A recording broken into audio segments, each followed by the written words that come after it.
खुलुमबाय बड' जोबनो सानलायगोन नोंथांमोनखौ गिबियावनो गासैखौबो सानलांबरना लाग्रोनाय जाबाय नोंथांमोननि थाखाय आं मोनसे गोनांथार भिडिअ लाबोनाय जादों नोंथांमोना गासिबो भिडिअनि थामनेलखौ नायना मिथिखाबाय जानांगौ आं मानि सायाव बे भिडिअखौ लाबोनाय जादों आसामनि बे लेबर कार्डनि बागै आं बे भिडिअखौ लाबोनाय जादों दै नोंथांमोनाथ' माने गोबां मानसिफ्रानो मिथिखागौ जानांगौ लेबर कार्ड होननानै गोबां मानसिफ्रा खोनादों जानांगौ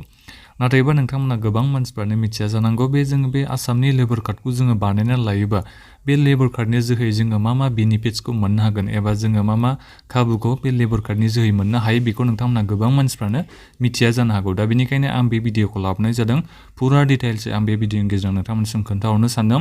बे लेबर कार्डखौ बानायना लायोबा नोंथांमोना मा बेनिफिट्स मोनगोन मा खाबु नोंथांमोना मोननो हागोन आरो बेजों लोगोसेनो मोनसे खोथा बावदो बे लेबर कार्डखौ बे आसामनि लेबर कार्डखौ नोंथांमोना गासिबो अनलाइन एप्लाइ खालामनो हागोन एसे उनावहाय आं नोंथांमोननो बेखौबो खोन्थाहरगासिनो दङ गिबियावनो नोंथांमोना सोरबाफोर चेनेलाव गोदानै फैदोंबा चेनेलखौ साबस्क्राइब खालामना लाग्रोबानो जाबाय आरो बेजों लोगोसे नोंथांमोना बे भिडिअखौ गासिबो जोबजासिम नायलांदो दानिया आं नोंथांमोननिसिम खोन्थाहरनो सानदों गिबियावनो बे लेबर कार्डखौ जोङो बानायना लायोबा जोङो मा बेनिफिट्सखौ मोननो हागोन एबा खाबु मोननो हागोन आं बेखौ नोंथांमोननो फारि दायै खोन्थालांनो दै फार्स्टआवनो नोंथांमोना मा मोननो हागोन ना डेट बेनिफिट माने एग्जाम्पल महरै आं बेखौ नोंथांमोननिसिम खोन्थाहरगोन दे जेनेबा नोंथांनियाव लेबर कार्ड दङमोन नाथायबा नोंथाङा जेनेबा मानिबा जाहोनाव जिउ गोमायोबा अब्लाबो नोंथांमोना माखासे बेनिफिट्सखौ मोननो हागोन लेबर कार्ड थानाया जेरै नोंथांमोना नायनो हागोन ना डेट बेनिफिट बेहाय 50,000 मोननो हागोन ना नमिनिया जेनेबा लेबर कार्ड दङमोन न'खराव फेमिलिया सासे लेबर कार्ड गोनां मानसिया थैबाय जेनेबा नर्मेल थैदोंबा नोंथांमोना 50,000 मोननो हागोन न'खरा मोननो हागोन दै माने नमिनिसा मोननो हागोन बेखौ मिथिना लाबानो जाबाय दानिया फैदो जोंहा बे नर्मेल रेटआव 50,000 मोननो हागोन दानिया जायफोर लेबर कार्ड दङमोन ओमफ्राय बे लेबर कार्ड गोनां बिथाङा एक्सिडेन्ट जानानै थैफ्लांबाय अब्ला बिथाङा बेसेबां फैसा मोननो हागोन ना बिथाङाथ' मोननाय नंला न'खरनि फेमिलि मेम्बार्स एबा नमिनिसा मोननो हागोन ना 3 लाख रांखौ मोननो हागोन दे बेखौ नोंथांमोना मिथिना लाबानो जाबाय दानिया फैदो जोंहा फिउनेरेल एसिस्टेन्स दानिया मानसियाथ' थैनायनि उनावबो जोंहा बे गोथै सहखौ गारोना सावो फबो दा बेनि थाखायबो नोंथांमोना बे लेबर कार्ड दङबा फैसाखौ मोननो हागोन आरो जेनेबा थैनाय मानसिनि थाखाय बे फैसाखौ मोननो हागोन न'खरनि नमिनिस एबा फेमिलिया नोंथांमोना नायनो हागोन ना 5,000 नोंथांमोना फैसा मोननो हागोन दै बे गोथै सहखौ गारनो थाखाय बेखौ नोंथांमोना नायना लाबानो जाबाय दानिया फैदो जोंहा 3 नाम्बाराव मा होदों केस एवार्डबो मोननो हायो नोंथांमोना नायनो हागोन ना बे स्टुडेन्टफोरनो मोननो हागोन जेनेबा जायफोर बेनिफिसियारि जेनेबा न'खराव नोङो हमना लाबाय नोङो बिमा नङाबा जायखिजाया जुदि लेबर कार्ड दङबा अब्ला बिनि फिसाला फिसाजोआ फैसा मोननो हायो दै स्कलारशिप एमाउन्ट हिसाबै मेट्रिक पास जायोबा हायार सेकेन्डारि पास जायोबा आं बेखौबो नोंथांमोननिसिम खोन्थाहरनो सानदों नोंथांमोना नायनो हागोन नै जुदि मेट्रिक एबा हायार सेकेन्डारियाव 75% मार्कनि बारा मार्क लानानै पास जायोबा 5,000खौ मोननो हागोन नाथायबा 65,000नि बारा नाथायबा हमना लादो 75% मार्कनि खमबा अब्ला नोंथांमोना 4,000खौ मोननो हागोन दै बेनिफिसियारिनि बे लेबर कार्ड थानायनि फिसाला फिसाजो बेखौ मिथिना लाबानो जाबाय बिनिफ्राय 55% ओमफ्राय नाथायबा 65%नि गाहायाव पार्सेन्टेज लानानै जुदि पास जादोंबा हायार सेकेन्डारियानो जा नोङो मेट्रिकआनो जा अब्ला 3,500खौ मोननो हागोन दै दा बेखौ नोंथांमोना गासिबो मिथिबाय जानांगौ दानिया फैदो जोंहा 4 नाम्बाराव आरो मोनसे बेनिफिट दंबावो मेटारनिटि बेनिफिट बे मेटारनिटि बेनिफिटआ जाहैबाय हुमेनफोरनि सायाव जाहैगोन दै माने जायफोर हिन्जावसाफोरा लेबर कार्ड दङ बिथांमोनासो बे बेनिफिट्सखौ मोननो हागोन मेटारनिटि माने बे प्रेगनेन्सिनि समाव होननानै आं बेखौ नोंथांमोननिसिम एग्जाम्पल महरै बे खोन्थाहरनाय जाबाय नोंथांमोना 20,000 मोननो हागोन दे बे बेनिफिट्सखौ नोंथांमोना खेननै मोननो हागोन टुवाइस अनलि मोननो हागोन दे खेननैनि उनाव नोंथांमोना मोननाय नङा दुरिं माने मेटारनिटिनि समाव खेनसे मोनगोन आरो उनावहाय आरो खेनसे जाबावोबा नोंथांमोना आरो खेनसे मोनबावगोन दे माने खेननै नोंथांमोना मोननो हागोन 20,000 मेटारनिटिनि समाव बिनिफ्राय 5 नाम्बाराव जोंहा मोनसे दंबावो जेनेरेल पेन्सनबो दङ दे नोंथांमोना माखासे रुल्सखौ नायनो हागोन जेनेबा नोङो बे लेबर कार्डखौ बानायबाय नाथायबा लेबर कार्ड बानायखांनायनि उनाव बोसोरसे बारबायबा अब्ला नोंथांमोना बे स्किमनि थाखाय एप्लाइखौ खालामनो हागोन दे नाथायबा नोंथांमोना फैसाखौ माला मोननो हागोननो नोंनि बैसोआ 60 बोसोर बारा जाबासो बेखौ नोंथांमोना मिथिना लाबानो जाबाय जेनेबा नोङो साननानै नायबानो जाबाय न'खराव जेनेबा नों बिफायानो जा नोंनि बैसोआ दायो 52 बोसोरफोर जाबायबा नोंथांमोना दायो एप्लाइ खालामना लायोबा माने बोसोरसेनि उनाव नोंथांमोनाथ' आरो बारा गोबाव सम गैखालानोसै 60 बोसोर जानो थाखाय 60 बोसोर जानायनि उनाव नोंथांमोना फैसाखौ मोननो हागोननो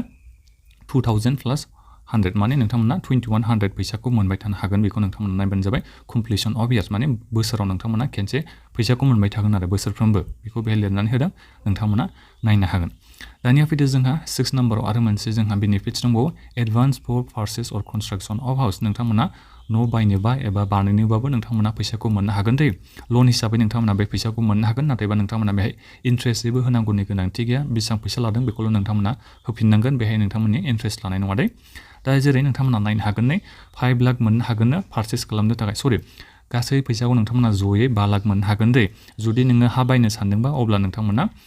माबा मोननो हागोन 2 लाख रां मोननो हागोन जुदि न'खौ बानायनो सानदोंबा 3 लाख रां मोननो हागोन मथा मथि जेनेबा कनस्ट्राक्सन अफ हाउस अर पारचेस अफ जायखिजाया नोंथांमोना 5 लाख रां मोननो हागोन दे बेखौ राननानै होदों आरो जेनेबा 2 लाखा जाहैबाय जोंहा हा बायनो थाखाय बिनिफ्राय न' बानायनो थाखायबा 3 लाख रां नोंथांमोना मोननो हागोन लन हिसाबै नोंथांमोना बेखौ उनाव रिफान्ड खालामनांगोन बेखौथ' गासिबो मिथिखायो लन होननाय माने मा बिनिफ्राय नाथायबा बे लना इन्ट्रेस्ट फ्रि नोंथांमोना जेबो इन्ट्रेस्ट फ्रि होनो नाङा जेनेबा 3 लाख रां लायोबा 3 लाख रांखौ नोंथांमोना जयै होफिननांगोन आरो दानिया फैदो जोंहा 7 नाम्बाराव मा होनदों डिसेबिलिटि पेन्सनबो दङ दै जायफोर बिथांमोना डिसेबिलिटि ना बेखौ नोंथांमोना एसे फरायनानै नायबानो जाबाय आं बेखौ नोंथांमोनसिम खोन्थाहरला बेहाय माखासे डिसेबिलिटिनि केटेगरि होदों जुदि नोंथाङा लेबर कार्ड बानायना लाबाय जेनेबा डिसेबिलिटिस दङबा नोंथांमोना नायनो हागोन मा मा डिसेबिलिटिसआ बेहाय एलिजिबल जागोन बे एमाउन्टखौ मोननो थाखाय बिनि बागै लिरनानै होदों दानिया फैदो 9 नाम्बाराव जोंहा मा होनदों लन for the purchase of tools माने नोंथांमोना माखासे मेटेरियल्सफोर बायनो थाखाय माने कनस्ट्राक्सनाव नोङो जेनेबा लेबर कार्ड माने नोंथांमोना गासिबो मिथिखाबाय लेबर खामानियाव मा बुस्थु बायनो सानदोंबा जेनेबा जायखिजाया नोङो लेबर खामानिनि थाखाय माबाफोर बुस्थु बायनो सानदोंबा बिनि थाखायबो नोंथांमोना फैसा मोननो हागोन दे नोंथांमोना नायनो हागोन बेसेबां फैसा मोननो हागोन 20,000 सिमहा नोंथांमोना फैसाखौ मोनहैनो हागोन आरो इन्ट्रेस्ट फ्रि जागोन बेबो नोंथांमोना इन्ट्रेस्ट होनांगौनि जेबो गोनांथि गैया नाथायबा बेखौ नोङो डाइरेक्ट लेबर कार्ड मोनखांनायनि उनावनो नोंथांमोना बेखौ बे लननि थाखाय एप्लाइ खालामनो हानाय नङा नोङो बे लेबर कार्ड मोनखांनायनि उनाव बोसोरथामनि उनावसो नोंथांमोना बेनि थाखाय एप्लाइखौ खालामनो हागोन बे लननि थाखाय दे दानिया फैदो जोंहा ओमफ्राय बिनिफ्राय बे लनखौ लाखांनायनि उनाव नोंथांमोना इनस्टलमेन्ट बेसिसाव नोङो बे लननि फैसाखौ होनो हागोन इन्ट्रेस्ट होनालासिनो बेखौ नोंथांमोनसिम खोन्थाहरनाय जाबाय बिनिफ्राय इडुकेसन इन्स्टिटिउसन बिनिबो माखासे जोंहा बेनिफिट्स दङ जेरै नोंथांमोना बे बर्ड आरो लेबर बर्डआ जोंहा मा खालामोनो जब ओरिएन्टेड टेक्निकेल इडुकेसन आरो भकेसनेल इडुकेसन होयोनो बेनिफिसियारिनि स्टुडेन्टफोरखौ एबा चिल्ड्रेनफोरनि थाखाय दानिया फैदो जोंहा 10 नाम्बाराव फैदों मेडिकेल एसिस्टेन्स नोंथांमोना बे स्किमनि जोहै एबा बे लेबर कार्डनि जोहै मेडिकेल एसिस्टेन्सबो मोननो हागोन जेरै जेनेबा हस्पिटेलाइज जायोबा जेनेबा नोङो डक्टरनाव थाहैनांगौ जायोबा हस्पिटालाव नोंथांमोना थाहैनांगौ जायोबा अब्ला नोंथांमोना माने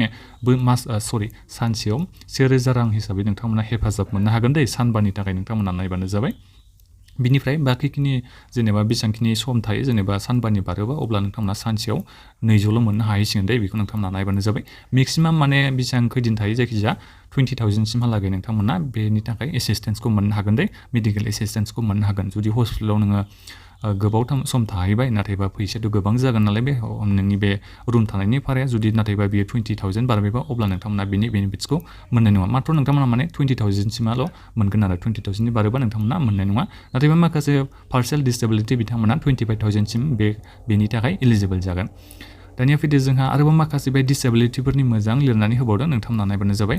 पार्सेन्टेज हिसाबै बेहाय खोन्थादों डिसेबिलिटिया जुदि 25% सिमबा बेसेबां फैसा मोनगोन 50% सिमबा बेसेबां फैसा मोनहैगोन बिनि बागै लिरनानै होदों नोंथांमोना नायनो हागोन सार्जारि जानाय बिथांमोना बेसेबां मोनगोन हार्ट एटेकफोर जायोबा बेसेबां मोनगोन केन्सार जायोबा बेसेबां मोनगोन बेफोरनि लिरनानै होदों बेखौ नोंथांमोना नायनो हागोन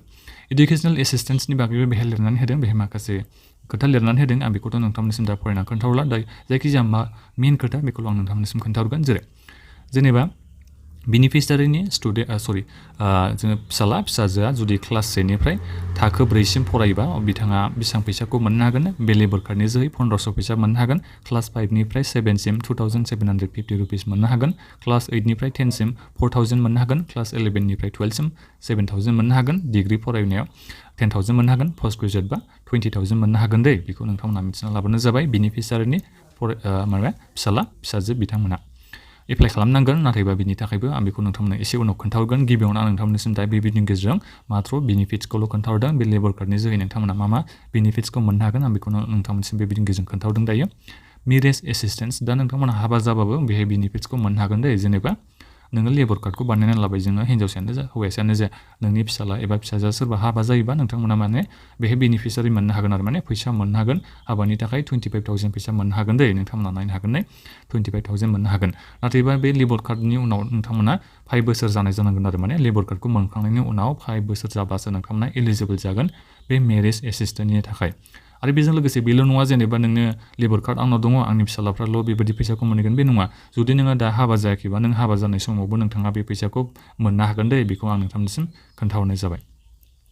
दानिया फैदो जोंहा फेमिलि पेन्सनबो नोंथांमोना माखासे खोथा होदों बेखौ नोंथांमोना फरायनानै नायनो हागोन पेन्सनार बिथांमोननि थाखायसो बियो नोंथांमोना नायनो हागोन न'खराव सोरबा पेन्सन थायोबा बिथाङा थैयोबा बिनि थाखायबो नोंथांमोना माखासे पेन्सन एमाउन्ट मोननो हागोन बिनि बागै लिरनानै होदों नायनो हागोन हेल्थ चेकआपनि थाखायबो नोंथांमोना फैसा मोननो हागोन जेरै नोंथांमोना नायनो हागोन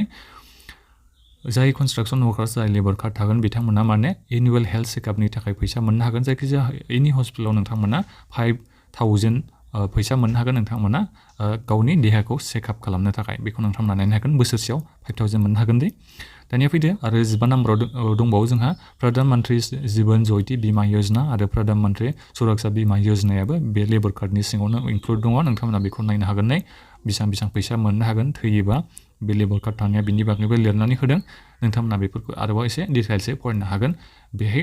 कभारेज आन्डार प्रधान मंत्री जीवन बीमा योजना बिनि स्किमनि बागैबो नोंथांमोनसिम लिरना होदों नोंथांमोना बेखौथ' गोबाङानो मिथिखायो जानांगौ बेफोर स्किमनि बागै बे जाहैबाय जोंहा स्किमा सेन्ट्रेल गभर्नमेन्टनि स्किम दानिया नोंथांमोना गासिबो बेनिफिट्सखौथ' मिथिनो हाबायानो आं गासिखौबो नोंथांमोनसिम खोन्थाहरबायानोसै जुदि नोंथांमोना बे लेबर कार्डखौ जायफोर एप्लाइ खालामनो सानदोंबा नोंथांमोना नैबे एप्लिकेसन फर्माव थांनानै नैबे नुदोंना नोंथांमोना click here for online application form बेहाय थांनानै नोंथांमोना अनलाइन एप्लाइखौ खालामनो हागोन दे